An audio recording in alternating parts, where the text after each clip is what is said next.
this is a chart that is quite familiar for those of you who are a little bit more familiar with IP.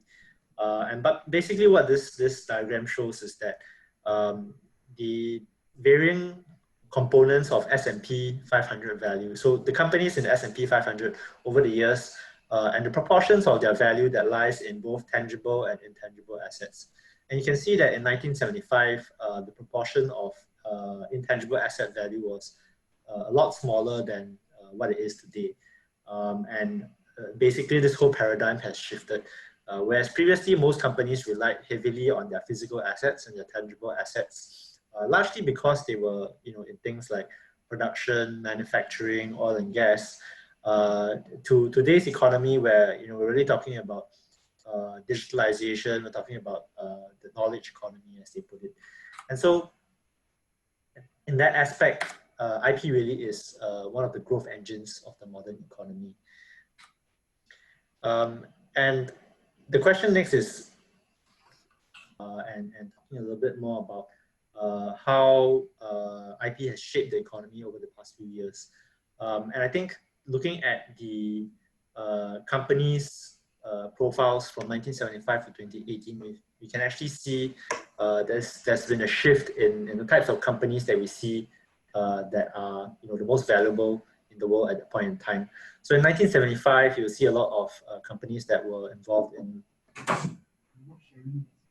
the profile of companies that we look at today are very different from those from 1975. So your biggest companies today, your Apple, Alphabet, Microsoft, so on, and all of these companies are really companies that are less reliant on physical assets and very much more reliant on intangible assets. Right, so the profile of a successful company today has changed drastically. Some examples of what drives value for these companies. If you think about Nike and Adidas, well, they do sell, athletic wear and sports shoes, that kind of thing.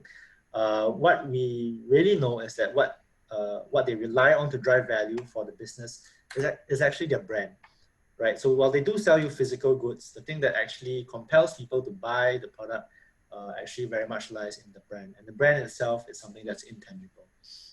Likewise, for companies like DuPont and Listerine, while they do sell you, particular products, the real value of the company and what allows them to develop these products really is in the confidential chemical formulas, the chemical compounds that make these products. I won't go through this list extensively, but suffice to say that your tech companies rely heavily on data. Content creators, of course, rely on content. Other software companies like Microsoft and Salesforce really rely on the code. And of course, we are familiar with Apple and Samsung. They rely very heavily on patents as well. And all of these are really intangible assets that you cannot see or feel or touch. Now, I know it's a well and good for us to talk about all of these things in a rosy economy, but I think the thing on most people's minds is that we really are entering a bit of a recession here.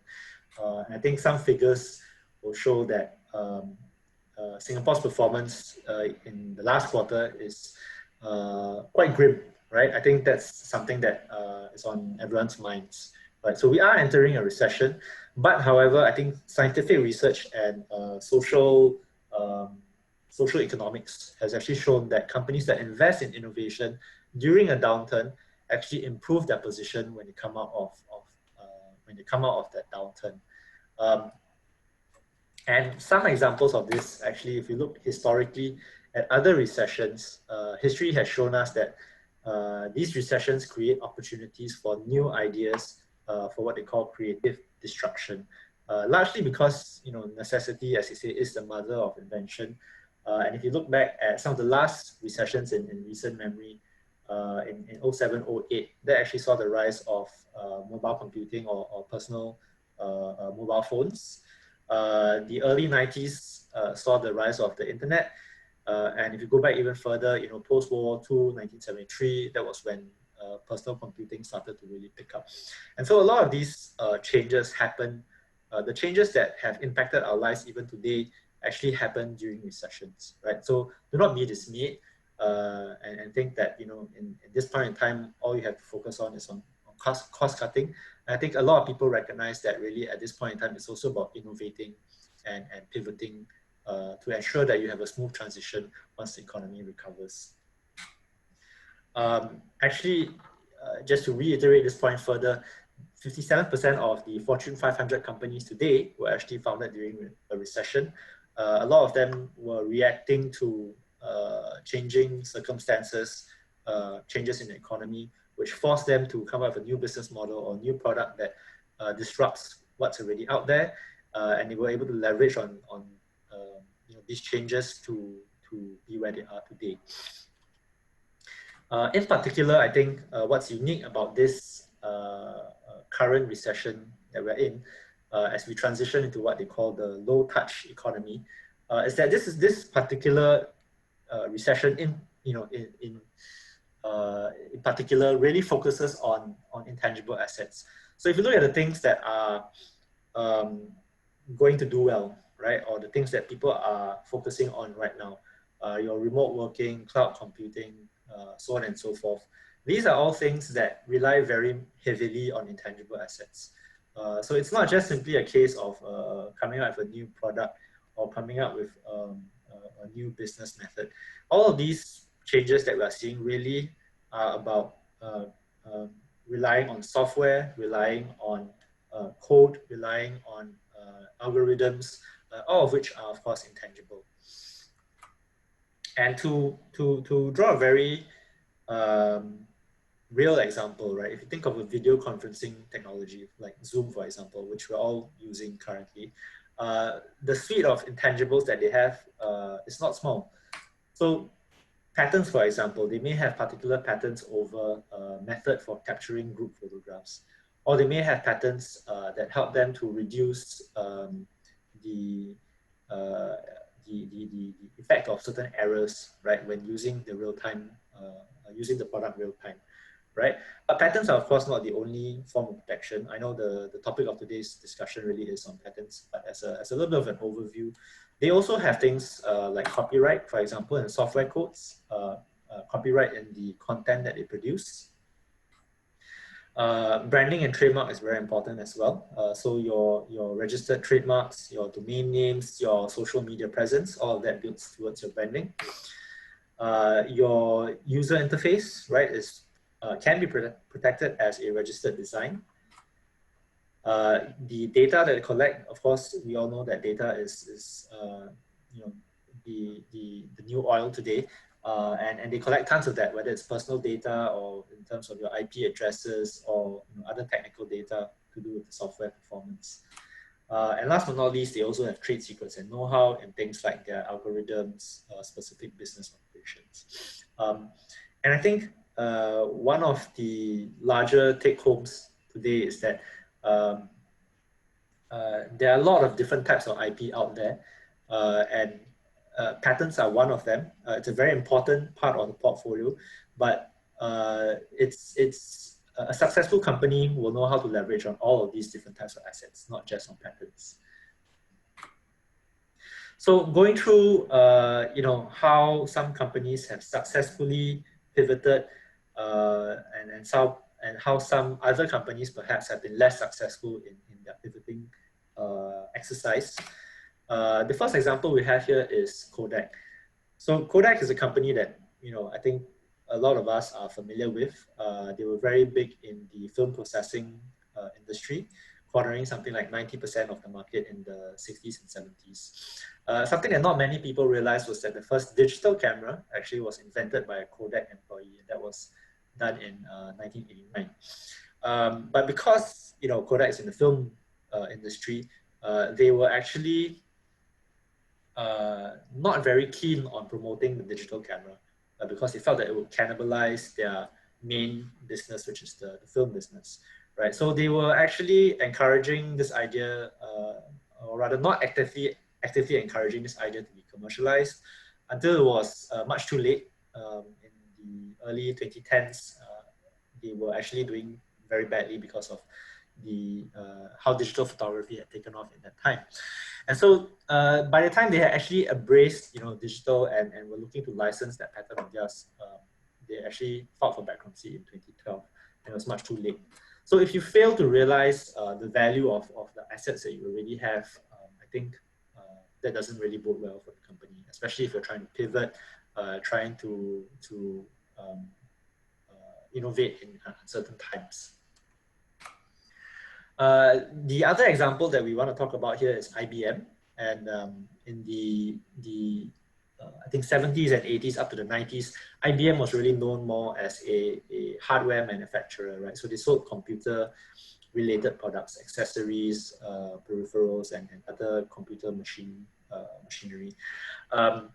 And that was the business model for a very long time. Up until the 1990s, when the new CEO took over, they were actually not doing so well in that regard of the business, and had been losing close to $8 billion a year. So that's 8 billion, right? Not 8 million, 8 billion, due to flagging sales in the hardware department. So when the new CEO took over, they decided to shift their focus, instead focusing on licensing. So instead of IBM productizing the technology themselves, or trying to market the technology themselves, or manufacturing and selling the hardware, they focused on licensing the IP that they had. So they realized they had a big IP portfolio, which they could then license out to multiple parties, and let these parties, the licensees, do the actual manufacture, the deployment, and distribution, the sale, right? And just collect royalties that way. And they were able to collect throughout the 90s close to $2 billion a year in licensing revenue alone. Today, the company is worth upwards of 100 billion, and every year is amongst the top filers of patents globally, right? So this is an example of a company that recognized instead the value of the assets that they had and allowed them to pivot successfully. So looking at more modern case studies, WhatsApp, right? They were acquired by Facebook in 2014. At that point in time, they only had 55 employees and it was only a 4-year-old company. They were acquired for US 19 billion. Another example, Dollar Shave Club, was a startup that focused on razor subscriptions, right? So you subscribe to the service, they send you a shaving razor every month, right? Similar to WhatsApp, a fairly young company with 190 staff, acquired by Unilever in 2016 for $1 billion as well. Now, why did these large companies try to acquire these young startups, relatively young startups with not much in the way of physical assets? Precisely because they were both trying to pivot into another business sector. Facebook at the time was trying to focus on moving into the messaging market, right? So away from being just a desktop social media platform towards a more mobile-oriented messaging platform, right? And that's exactly what WhatsApp provided. They had the software, they had the data, they had the users, they had the network, right? Similar for Dollar Shave Club, Unilever was trying to transition and pivot into e-commerce and particularly looking at the subscription model as well. So at the time, you wouldn't see many Unilever products being sold online, right? And that's what Dollar Shave Club offered. They had the platform. Again, it's the software, it's the user base, it's the network.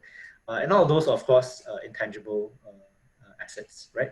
So corporate buyouts today focus very much on intangible value. And the reason for this is really because intangible assets scale faster and quicker than tangible assets. If you look at your brick and mortar stores, they took a while before they reached $1 billion market cap.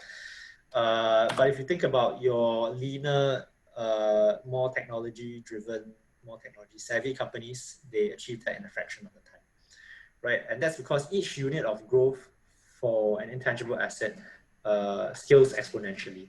Whereas traditionally, if you want to get one more unit of revenue, you had to produce one more unit of the physical product.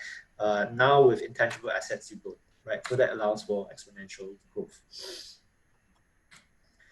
Now, despite the importance of intangible assets and IP and patents in particular, most of that value remains hidden and unaccounted for. So looking at global enterprise value, we can see that 48% lies in tangible assets. So that's about 52% that lies in intangibles. But of that 52%, only this small amount, 7 plus 15, that's 12%, is actually disclosed in your financial statements, your financial records, right? So 40% is actually undisclosed. This is largely due to um, the current accounting standards and practices uh, that most companies adopt. But that leads to a situation where business owners don't understand what value they have, and if you don't understand, firstly they don't understand what IP they have or what intangible assets they have. If you don't understand the assets that you have, of course, there's very little that you can do to manage it, and therefore very little you can do to leverage on it, right? So I think at this point in time, before we jump into patterns more specifically, just a quick poll for the audience today. So we know that IP is one of the biggest drivers of value, but how actively does your organization actually take steps to manage this, right? So I think the questions are up there on the screen. Maybe if you can just take a minute to answer some of these questions, and then we can go through them very quickly.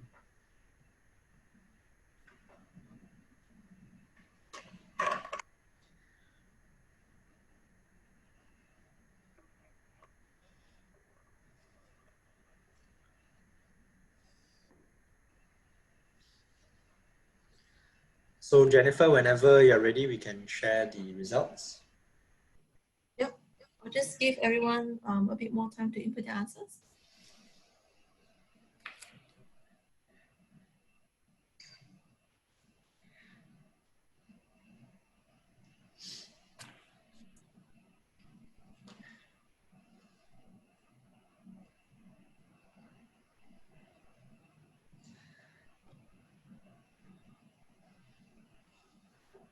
Okay, what's your comment on this result? Yeah, okay. So I think on the first question, is IP a consideration when my company makes a strategic planning process? Yeah, so quite a significant number of companies do look at IP in the planning process, and I think that's very heartening to know. In fact, we're a little bit surprised because in our experience, most companies are a little bit not so aware about IP and how it affects them. But given that you've decided to attend today's seminar, I would think that you at least have some idea about IP and how it affects you. So definitely, I think it's good to know that companies use IP as a strategic planning tool and include it as part of the process. And then the second question is, I'm aware of all of the various IP or related intangible assets. So here I think we see a little bit more of a split. It's close to 50, close to 50% who say yes, and another close to 50% who say a few or no. And I think if you look at the two questions, perhaps it highlights a bit of a split. So some companies may be aware that IP is important, but a lot of the time I think that kind of knowledge isn't readily available to everyone as to how to actually manage the IP that they have. So it's good that companies know that IP is important, but we can see that perhaps how it should be managed and what assets they actually have needs to catch up to that importance that they believe IP has. And that's, I think, one of the reasons why we're having this seminars, to really educate people on how they can use IP and not just to tell them that it's important, right? So I think that's a slightly a good segue into the next section on how we can actually extract value from having a patent strategy. So Liang Shu talked about what a patent is and how you can go about filing, what are the steps and processes. But if we take a step back, we look at some of the strategic value of that patent itself. So IP and patents can be used both offensively and defensively. Many people know IP as a defensive tool, right? Which means that they use IP for protection, to increase barriers to entry, to create remedies for infringement, and largely to protect the market share that they have. However, IP can also be used as an offensive tool. So not just as a cost center for protection, but also as something that can generate,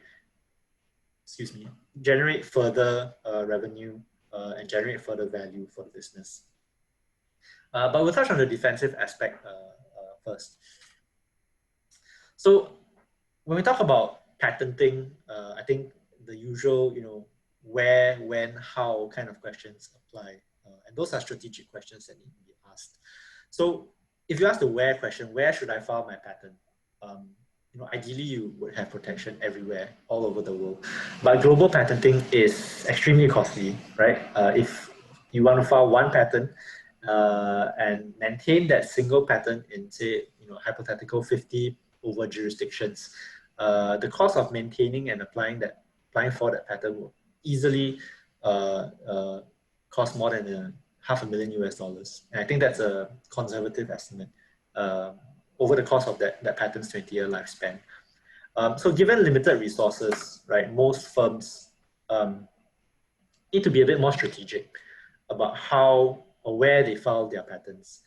And they need to think about the usual considerations such as cost. Patents are not cheap. That's, I think, that is a recurring theme, right? Patents are not cheap.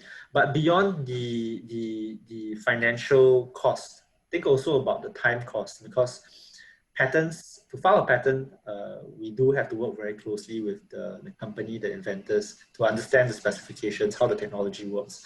We do need to correspond quite frequently throughout the process of that patents, the filing process, right? So there's a time cost as well. And of course, time is money. You could be using that time to do something that's more revenue generating, right?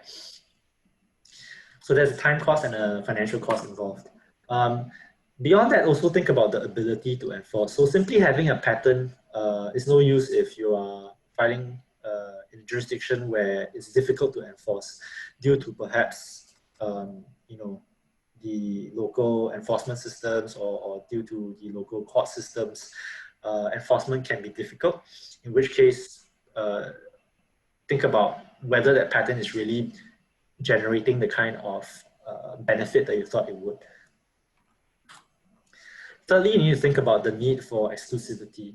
So patents, as we mentioned, are one way to get a monopoly over the practice of the invention or the solution. But there are other types of IP as well. And a lot of companies, a lot of businesses compete not just on the technology itself, but they also compete on brand, right? So if you compare, an Apple phone and a Samsung phone, ostensibly they are really, technology is not too far apart, right?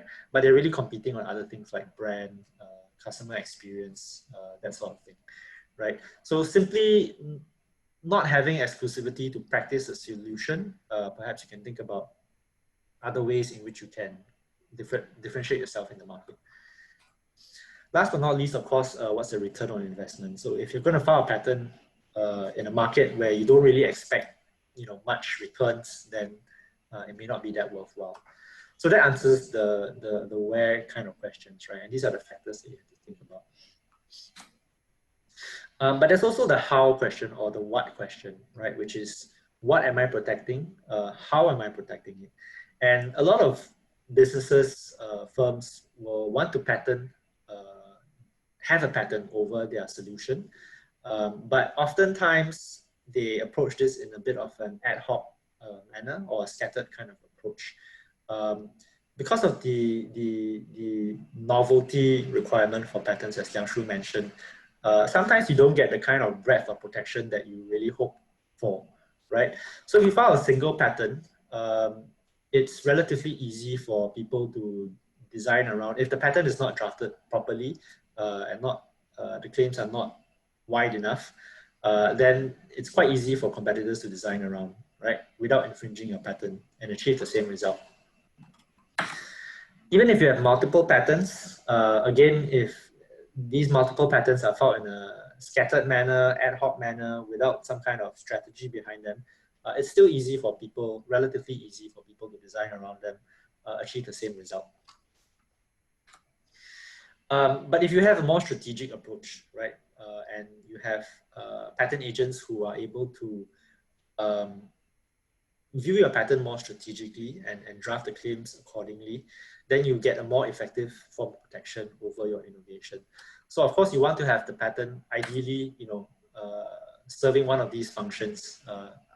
At the end of the day, you're really trying to block them from doing the same thing that you're doing, and that can be achieved by having either a patent that is sufficiently broad, or by filing multiple patents that ring fence your solution, right? And all these are strategic factors to consider when drafting the claims of your application. Beyond that, I think we also need to think about the when question. So many people want to file patents as early as possible or as quickly as possible. Sometimes that's not the best solution or the best idea. So if you compare the probability of getting a patent versus the value of the innovation that your patent protects, you will see that they actually have an inverse relationship. What do we mean by this? So over time, the probability of getting your patent actually decreases. This is because of the novelty requirement. So the later you file your patent, the less likely you are to get it because there are perhaps other people who have filed before you, therefore creating prior art, and therefore reducing your chance of getting a patent granted. However, if you contrast this to any sort of normal product development, the value of that innovation actually increases over time. At day zero, what you have perhaps is just an idea. And over time, you start to refine that idea. It starts to get closer to its eventual market-ready form. And so the value of that product or the innovation or the technology increases over time. So you'll see that because of this inverse relationship, it doesn't make sense to file at day zero, although the chance of getting the patent is much higher. What your patent actually protects is not that valuable, okay? Because perhaps your innovation is really just at a proof of concept stage, and things will change down the line. The opposite is also true if you file too late, where your product now is really valuable and ready to enter the market, but the probability of you getting that patent is much lower. So there's a balance that needs to be struck between being fast and having adequate or protecting something that is actually valuable to you, right? So patent protection is also a question of timing. And at the end of the day, I think what is clear is that strong IP protection, definitely is important to keep your competitors at bay. And most large companies, your Googles and Facebooks of the world, can afford to have a very expensive approach, meaning that they can have very large patent portfolios, which in itself is another strategy, which serves to scare off competitors just by sheer volume, right? That's one thing that they do. But most firms cannot adopt that kind of strategy because it's not cost effective. So if that's the case, then you really need to be very surgical, very precise, and strategic in what you do. Instead of just filing a patent, for the sake of filing a patent and not getting the kind of protection that you really were hoping for. So that's touching on the defensive side of the house. Very quickly now, I think we will, where we are a little bit behind time, but looking at the offensive side of what patents can do, we mentioned licensing or sale of IP, financing, strategic partnerships, and growing market share. I think ultimately the offensive side of patenting looks not just to protect what market share you already have, but also perhaps to ensure that competitors do not, to pave the way for you to enter into new business areas as well. So for example, if you are looking at pivoting into I don't know, like electric cars, for example. If you're a traditional car manufacturer and you're looking to pivot into electric cars, you can then file patents that prevent your competitors from entering the same space, notwithstanding the fact that you actually haven't, entered that space yourself. So that's more forward-looking, more offensive in nature. Ultimately, whether you can do this or not, it's about building a portfolio that that actually serves its purpose, that brings value, right? So it needs to be respected by competitors, not just competitors, but also potential investors and people who want to acquire the business or the technology. That means that the patents that you file, and I think this is a message that keeps coming up, is that the patents that you file must have adequate and meaningful breadth. So simply having a patent over a small component of the business, and that component isn't actually the thing that really differentiates yourself from the competitors, that's not very valuable, right? So you need to make sure that your patent gives you meaningful breadth. Likewise, the disclosures that you file need to actually prevent others from patenting. So after they are published, they need to be sufficiently wide to make sure that your competitors don't enter the same space as you. And last but not least, they need to be enforceable in court. So to have any sort of meaningful effect, they need to be actually carry that threat of being able to stop someone, right? So once you have a portfolio that does all of these, then we can look at how you can generate value. And there are usually four main methods for doing that through patents. The most obvious one is licensing. I think Liang Shu touched a little bit on this. Basically allowing, giving someone else permission to use your patent and in exchange for royalties. And this is a good way to sometimes test the market, so to speak. Without actually having to enter the market yourself, if you can look for a collaborator who is willing to pay royalties in exchange for licensing the technology or licensing the patent, that helps you to build for example, brand awareness, helps you to capture some market share in a new market without actually having to do all of the necessary setting up a company, getting regulatory approval, all of those things. You let the risk sit with a licensee, and over time, you can reassess whether you yourself want to enter that market. Now, of course, there are risks involved here as well, vis-a-vis your licensee. How do you make sure that your licensees don't become eventual competitors down the road? All of those are things that you have to think about as well. But it's a balancing exercise. Deployment, of course, I think that goes without saying. You can actually use the patent to allow you to deploy your own solution and prevent other people from doing the same thing as you within your existing markets. The patent itself can be used to finance or generate further revenue or income. For example, through the sale of the patent or through a sale of the technology. And a lot of companies are very interested in patents as a form of marketing or branding to attract investors. That's not wrong. A lot of investors are looking for patent protection simply because patents tend to be the most visible kind of IP protection that is, right? It's one of the it's a very nice shiny kind of registered IP that you can hold, right? As opposed to say copyright or trade secrets where it's difficult to ascertain what exactly is the value. But notwithstanding that, patents are attractive to investors, I think the patent still needs to be meaningful. At the end of the day, when you do a valuation on the patent, the valuers will still need to know what kind of value the patent brings to the business. So if it's a patent that doesn't really protect the core aspects of your business or your solution, then in effect it doesn't really bring much value to you. So at the end of the day, it's still about having meaningful patents that really help to ring fence your business. Last but certainly not least, is strategic partnerships. And many businesses, especially today, with the whole COVID situation, are looking to enter into certain markets or products that they are not traditionally known for. And they can do so by using collaborations, right?